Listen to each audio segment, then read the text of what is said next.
What is going on, Internet? This is JD coming at you another video from Redskins Rant. Hell to the Redskins. Before I get started, please like, share, and subscribe. And I said I wasn't going to do another video this week, but I saw a couple things about what head coach we should hire next year. And I thought I should do a video, kind of give my thoughts. I initially was going to do that in the last video. I got sidetracked on a conversation. The video was kind of waning on 30 minutes. So I'm just like, you know what? I'm not going to get into that. We'll get into something else. Talk about that later. But that being said, the Washington Redskins in the coaching situation. So here's what some of their immediate options are. Let's say, hypothetically, Bill Callahan goes out, and he goes in the last, what we have, 11 games left. He goes 8-3. Let's say he actually wins some games. I would say that maybe we should promote Bill Callahan and keep him as a head coach. He's bringing a different mentality. He's bringing in different things. He brought in referees. He hired referees that are aspiring to be NFL referees to referee their practice so they can stop holding and things like that. Smart decision on that part. So he could literally go out and do 7-4, 8-3, and bring us back to where we've been. And I think that if he does that, I think he deserves at least consideration for the job. Now, here's the downside of hiring Bill Callahan. Bill Callahan he's not specific on the offense or the defense. He's an offensive line coach. He would be a good overseer. That's where I think his benefit would be. The problem is, though, if we have any success, we're going to lose defensive coordinators and offensive coordinators under him. So we constantly going to have to replace that, and it's going to throw our rookie quarterback through a loop. So that's the first issue I have with Bill Callahan. Second, sometimes old school is good, but sometimes old school is also bad. Jay Gruden had the support of the locker room, but he's a players coach. You need that fine line between the two, where you're a players coach and you're kind of a hard ass. I don't think in this day and age you're going to be able to do both very well. But I mean, we'll see. But that's the first coach, obviously, that comes to mind, right away. Bill Callahan is in charge of the team now, and he has success. Why not keep him? Okay? Second option. So let's say Bill Callahan just doesn't want to be a head coach. And the other option we have is let me do this. That way the sunlight is not in the camera. Hold on 1 second. I'm driving here, so give me a break. Okay, that's not what I wanted. Okay, that's a little bit better, I guess. Get off. 1 second. I just need to stay right where it's at. Right, that's actually perfect. I had it. That's, you know what? I'm gonna stick with that because I'm not gonna worry about it. So, get a nice shot of my belly. So I'm just gonna stick with this one. If it's too much, just don't watch, just listen. Where was that? Okay, so let's say Bill Callahan doesn't want to be a head coach. He's just doing it now because he has a little bit of experience. He's a good overseer, but really what he wants to do is just go coach the offensive line. Another option we go with is Kevin O'Connell, our offensive coordinator. The reason why you can say that is if you look at the Washington Redskins, they've lost a handful of offensive coordinators to head coaching jobs, and they've had success. Kyle Shanahan was assistant coach, offensive coordinator, got rid of him. He went and almost won a Super Bowl with the Atlanta Falcons, and now he's coaching the 4-0 49ers. So definitely missed out on that opportunity because how good an offensive coordinator he was. Then we have what's the offensive coordinator? Sean McVay. We had Sean McVay, and we let him go. So they could be thinking why we don't want to miss out on another offensive coordinator walking out the building. And that's exactly why I don't want to hire someone who's a defensive-minded head coach. Because if you have any kind of success on offense, people want offense because offense is flashy. It brings in the crowd. It puts points on the board. People are going to try to pull away your offensive coordinator and to get him as a head coach. It's just consistently done that way. Some coaches have success doing that, but for the most part, so those are the two that are in-house. I would if Greg Manowski is not an option to me. Greg Manowski is severely underachieved. and he has shown zero ability to adjust his scheme based on his personnel. Zero ability. If he gets hired, I may not be a Redskins fan anymore. I'm going to be honest on that. I may not be a fan if that happens. There's some things they've done that would just piss me off when it comes to their decision-making ability. That would really push me over the edge. That man does not deserve to have a job right now, much less be a head coach. So those are the three that are kind of in-house that they can pick. Of the three of them, the Bill Callahan one is basically either one of the first two wouldn't be a horrible decision. The problem is, what is the culture in the locker room? Is it like, do they initiate some other culture, or do they just keep same old like Jay Gruden did? And I watched a really interesting video. Matthew Berry is a big Redskins fan. He went off on the Redskins franchise. You should see it. I may put a link in one of the comments so you can see it. But he went off on the Redskins franchise, and I agree 100% with everything he said. A lot of things I've said about, like, Jay Gruden didn't get a fair shot. This happened with him. He goes off on all that. So I'm glad that, I mean, a lot of people don't agree with me, and that's fine. It's not the end of the world if people don't agree with me. It's America. You're allowed to have your own opinions. But whenever someone who's like a big head like Matthew Berry, and he says the same things I'm saying, I mean, I don't know. I don't consider it makes me feel good. It just makes me feel good that I'm thinking on the right path as someone who really analyzes football for a living and makes a good living doing that. So here's coaches that we can get outside of the building. So you can do what's called a retread coaches, like Jim Swartz, guys that have already coached, Chuck Pagano. You can hire teams that are like coaches that have coached, like, for example would be, and I wouldn't pick this personally, but Marvin Lewis would be another example. Someone that has coached. Rex Ryan also is an option. So there's definitely options out there for coach. Todd Bowles. Apparently Mike Tomlin, if he gets fired, is like a big candidate for the Redskins. I'm going to tell you why I don't like a bunch of them. The one I like is actually, I wouldn't mind Rex Ryan, and I wouldn't mind, don't get me wrong, I don't think Tomlin is going to be a bad coach. Now, I have my opinions about Tomlin. I think he's a reactionary coach. Everyone's asking like they want him. I think they just want him because he's black. I'm just being honest. A lot of fans in the D.C. area are all African Americans, so that's why they want the quarterback to start, even though he's not ready. He's clearly not. I'm going to just go on and stand it for 2 seconds. Haskins is clearly not ready. If you have a head coach, Jay Gruden, who is forced to draft somebody, he's not a first-round pick. I'm sorry. Dwayne Haskins is not a first-round pick. And the fact that our owner made it clear that he wanted they had an internal argument about who the quarterback they wanted, and maybe the Giants would have never drafted Daniel Jones. But the fact that they made that was public a week before the draft, that they were arguing about who they wanted for quarterback. And it was known that Jay Gruden wanted Daniel Jones and the owner wanted Haskins, and Haskins went to high school around here. Went to high school with his son. What do you freaking do? I mean, I have the same last name as the guy from Under Armour. You don't see me getting a job in the NFL for doing something. Like, seriously. It's not how the way the world works. And I'm not sitting here saying that he's a bust, but I don't think he might be a bust based on where he's drafted. Let me phrase that. But I don't think Haskins is as good as like we're advertising him to be. I've seen him, and I've said that the cover's not bare. He definitely has talent. I'm not denying that. He has a great arm. He can definitely swing the football. The problem is, I think it's the other side of the stuff, the mental aspect of the game. And the reason why I'm saying that is you have the owner who can literally promote someone like, listen, if I promote you, you got to start Haskins. And the owner was convinced by the coaching staff, was convinced by Bill Callahan, whoever it was, that Haskins still isn't ready. That Jay Gruden didn't think he was ready. Bill Callahan steps in, and as the interim head coach, got nothing to lose, still doesn't think Haskins is ready. And there's no one come out, like a coaching staff or none of the players have come out and said, yeah, we need to be starting Haskins. No one has come out and done that. One player can come out and say, we need to start Haskins, and then the whole media would like go crazy. But that's not the case. Haskins just isn't ready. Even his teammate from college, Terry McLaurin, hasn't come out and said anything. He's probably just classy, so he's not going to talk to the media and down the team. But no one said anything about it.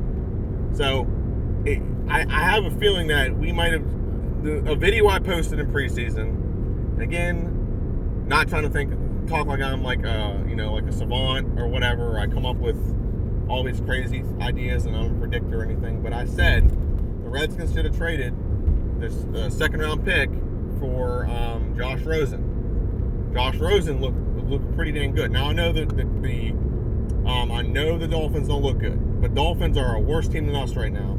But Josh Rosen would have done very well with this team. He'd have done better than Case Keenum, and he definitely would have done better than Haskins. Maybe Haskins' ceiling's higher if he can get acclimated to the NFL. That's a possibility. But I'm starting to feel more and more correct about my assumption of Josh Rosen and what we should have done about trying to get him. But anyway, back on topic. So Mike Tomlin, I live in Pittsburgh, okay? Pittsburgh Steelers fans he's never had a losing season, okay? Here's my problem with him is Tomlin, I'm going to do this because it's creating a big glare.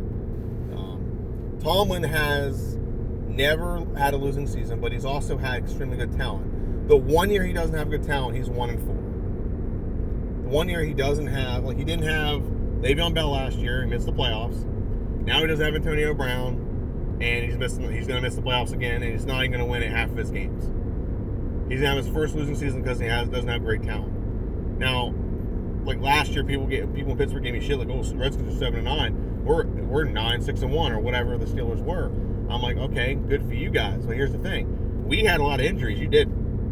We had a lot of injuries. We didn't have our starting running back. Our starting quarterback was injured after game 9. Our backup quarterback was injured after game 11. So I can go through all the games and where we were missing key members of the team, and we still ended up having 2 less wins than you guys. And you guys were pretty much at full strength other than Le'Veon Bell. So it just is what it is. So I don't know I just don't know. Tomlin has had great talent, so I do think there's talent on our roster. The problem is also he's a defensive-minded coach, and the defense is not good. I love Stephen A. Smith. It's one of my favorite shows to listen to when it comes to sports, his First Take. He always says, what brought you to the game? What made you who you are? And that's defense. And the Steelers have not had a really good defense in the last 10 years, 10, 15 years. And he's been there for a while. So I don't know if that's the case. So that's why I want Tomlin, not to mention the same factor, he doesn't do offense or defense. He's kind of like an overseer, which isn't bad because you're not going to lean one way or the other. But the downside is if you have success one way or the other, you're going to lose your coordinator. And you constantly have to keep replacing coordinators and replacing schemes. That's the one downside to having an overseer coach rather than a defensive-minded or offensive-minded coach. Another coach that wouldn't be horrible is Rex Ryan. Now, here's why I like Rex. Only because he sounds like he wants to come here. He came to our, he was at our practice in the offseason, and he actually ranked our defense to be pretty high, pretty good. He values our assets at defense. He values our talent. Now, here's the problem I have with Rex. He really only favors the defense. He does not favor the offense. He does not put any energy into the offense whatsoever. He won't draft for the offense. He won't do anything for the offense. He wants to draft guys for the defense. The problem with Rex is you bring him in, and if you let him make decisions, he's going to pick all defense. That's the problem with him. Now, it's not bad, but we need to have an offense that can score. We had a good defense last year, an offense that couldn't score, and you saw what happened. We got there, the quarterback that didn't turn the ball over, and all of a sudden all hell broke loose. The season just went down the shitter. So I wouldn't mind Rex for that reason. Not to mention, he wouldn't mind all the media attention that Dan Snyder's going to push on him. He wouldn't mind that, to be honest. Now, here's another problem I have with that. He doesn't win. So, at least Tomlin wins. I'll give him that credit. Tomlin at least wins games. He's a winning coach. Record-wise, I think he's had winning teams, more or less. Oh, wow, okay. So those are 2 options that they might go with. I still don't think... I don't like Swartz. I don't like Chuck Pagano. Todd Bowles isn't bad. The problem is, always defensive-minded coaches don't have good offenses. We have a young quarterback. Why would you draft a young quarterback and then the next year sign a coach that is not does not coach up a quarterback? That doesn't make sense to me. So that's why I don't think they... Now, I will tell you this. I would not mind Todd Bowles or Rex Ryan as defensive coordinator. I would be tickled pink we got Rex Ryan as our defensive coordinator. I'd be dead honest about that. I do not want him as a head coach, more or less. I would want him as a defensive coordinator, because he will take whatever you give him and he will spin string in the gold. Okay, he will do a good job of that. I really truly believe that he can take whatever you give him and he'll put a reasonable defense on the field, especially with the talent we have. And you can say what you want. Yeah, we've been bad this year, but we are talented. I think scheme is the issue right now with the Washington Redskins. So that being said, those are kind of like the retread coaches. There's another offensive coach out there that we might be able to get. I don't really think there's an offensive coach out there that we can get. Now, here's also the other problem we have is we have to compete with teams that are going to be getting rid of their coaches. Bengals are going to be getting rid of their coach. There's one team. If the Pittsburgh Steelers fire Tomlin, you're losing Tomlin, that's another team. The Falcons are another team. The Jets may be another team. The Cowboys, even though I said that they're my preseason NFC Super Bowl contender, they may, if they don't make the Super Bowl with this squad before they have to pay all their young players, there might be a possibility that they're looking for a new coach. So there's definitely teams that are looking for a new head coach. If I go through all the coaches in my mind, I think the Giants are going on the path that they want. Eagles are definitely going to keep their coach. The Cowboys are a possibility. Carolina's not a possibility. I don't think Tampa is. I think actually Bruce Arians is doing a great job in Tampa. I think he's doing better than they anticipated. He's doing better than what I thought. I think he's a great coach. I would love to have Bruce Arians as the head coach. That'd be my dream right now, because I love him as a coach. I think he's a great coach with quarterbacks. He does a great job coaching.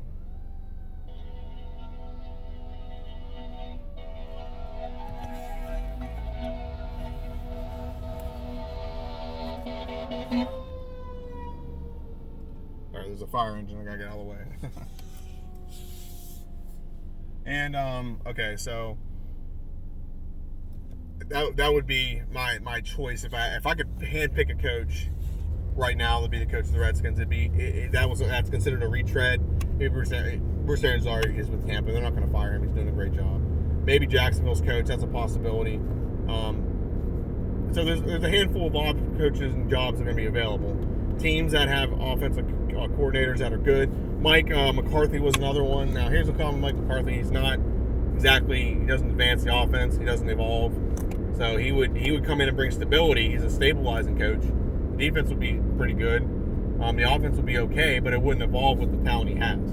Aaron Rodgers made it very clear that the offense never changed from the time Mike McCarthy took over to the time that Mike McCarthy was fired. And that's the biggest reason they were butting heads, was that reason alone. So then there's another group of coaches you got to look at. College coaches. Probably the one everyone wants is Lincoln Riley, the coach of the Oklahoma Sooners. Lincoln Riley, I think, would be a good option. The thing is, he's produced really good quarterbacks, and he's made quarterbacks good. And the problem is that going to work in the NFL? That would fall into the lines of, you got a young quarterback, get a young coach that can make the quarterback better, coach him up. That would fall in these lines if you're trying to do that. I think that's not a bad option if that's what you're looking to do. I don't think it's a bad option at all. I think it's a great option. Lincoln Riley, that's one option. Another option is Dabo Sweeney would actually, if I had all the money in the world, that's who I would pick. Now, you got to understand that the Redskins have issues that people know about with the owners, with GMs. So a lot of people aren't going to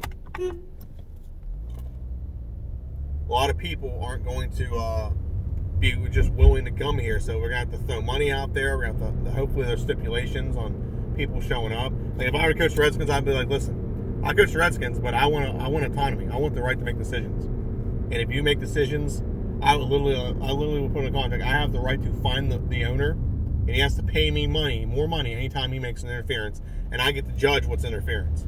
I would literally do that. That's what I would do personally. If I was going to head coach the Washington Redskins, and I'm like, listen, you want to win, this is what's going to happen. I need you to not interfere. If you interfere, it's $1 million fine every time I deem it's interference, and I have final say in that. You don't have any say. So go play on your yacht. Bruce Allen, you can be the GM, but you're not making any decisions. I'm making all the decisions. You can go Make sure we get that new stadium, so when we start winning, we have a place to play. That's exactly what I would say as a head coach.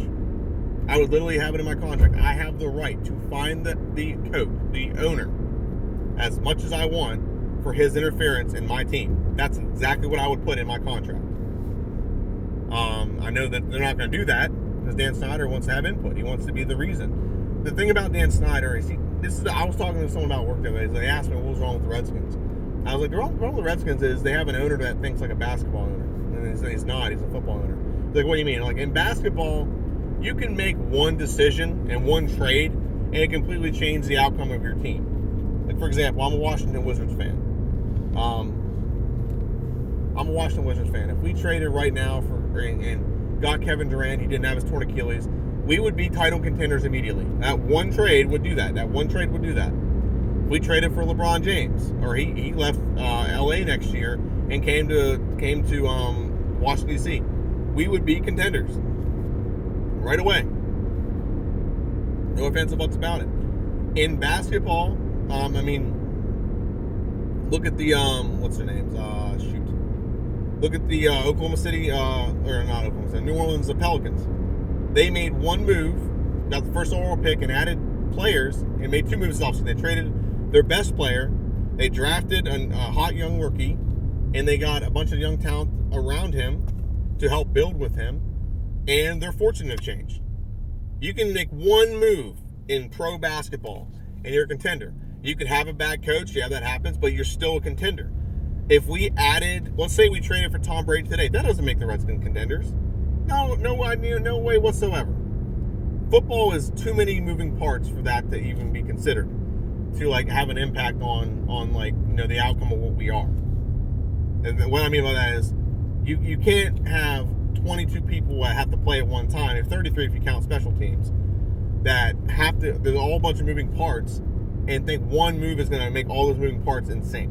You can't do that. You have to have a culture that, this is why the Patriots are the greatest dynasty in any sport. And you can say what you want, people are going to hate, they are. And it's a realization that people need to understand, because they understand that they have to have unity and cohesion. And with a team like football, where there's so many moving parts, and no other team do you have an offense and defense is completely different personnel.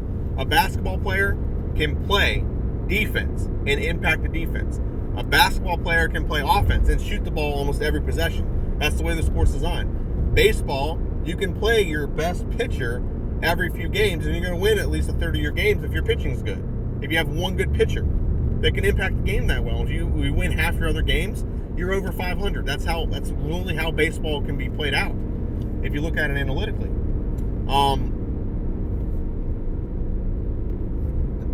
Excuse me. So that's pretty much what we got to understand, is the owner doesn't understand how you win in football. You win in football by creating a culture.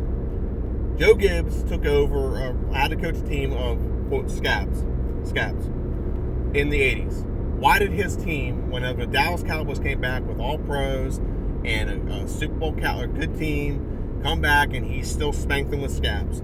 Because it's about team cohesion. It's about a culture that whenever he got rid of the players, the star players weren't there, and he brought in other players to play, the scabs, so to speak, there's still a good culture.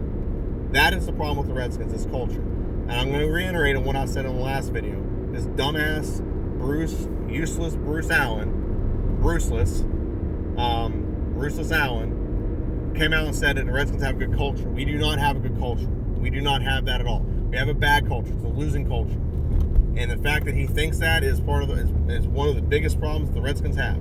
Is he thinks the Redskins have actually a good culture when we have good character guys.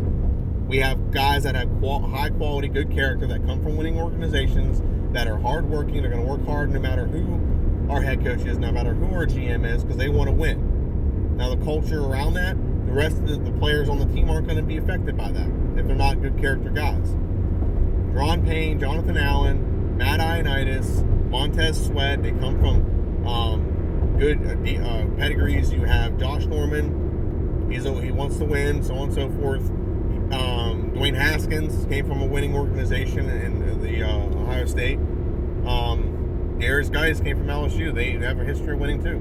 So you have players that come from winning organizations. Adrian Peterson came from OU. They've been good since I've been able to walk. I don't recall too many Oklahoma University bad seasons. They come from good pedigrees and good organizations and cultures that are winning cultures that have a desire to win. That is true, but that doesn't mean our culture is that. Our culture would be that we get a coach in there that lays down the law, that is able to coach the team without being circumvented by the owner. That's when we'll have success. The culture is ruined. I don't want to say it ruined Alex Smith, but the culture is ruined. RG3, it ruined. It got rid of Kirk Cousins. It drove Kirk Cousins away, which I'm happy about that. I don't like Kirk Cousins, so I mean I think my opinion on that's been pretty clear. Not the biggest fan of Kirk Cousins, but it is what it is. But he drove him away because of how toxic it was. And then we lost a coach that I still think was pretty good. And I don't think the coach created the losing mentality. I think the mentality is created by the owner and the GM. But back to coaching, if I had my choice, I would pick Dabo Swinney or Lincoln Riley. They're going to ingratiate themselves with a young quarterback. They're going to build the culture that we need. More Dabo Swinney more on the culture.